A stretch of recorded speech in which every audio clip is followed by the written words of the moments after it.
Welcome to the Writing Gym Podcast. This is Rodney with Annalisa's Tuesday Writing Tip. Again, creativity is wonky. Sometimes inspiration seems to come from nowhere. Sometimes the muse can be tricked. Now, I'm going to explain the brain science to you on this one, but not until after you've done it. Take a deep breath, the kind you feel in your nasal passages and down through your belly. Do that 3 times.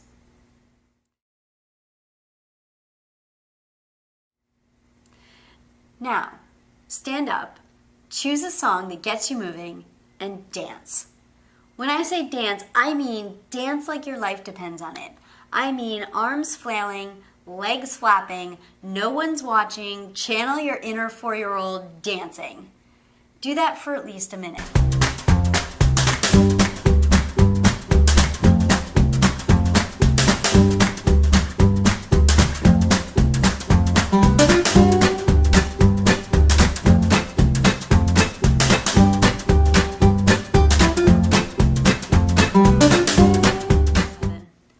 What happened?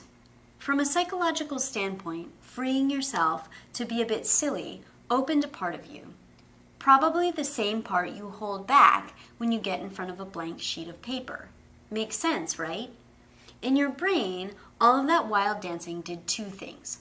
It brought oxygen to your brain, which is going to increase functioning, but it also got the synapses firing between the 2 hemispheres of your brain.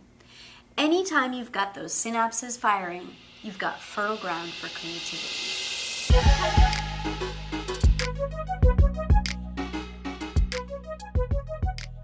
Thanks for tuning in to the Writing Gym Podcast. Full-length episodes are released every Thursday. If you like what you've heard and are interested to see if you're the right fit for the Writing Gym, here's what to do next. Head to www.datewiththemuse.com/publish now and book an appointment to speak with our team. I'm Rodney Wright, one of the gym rats over at the Writing Gym, and until next time, happy writing.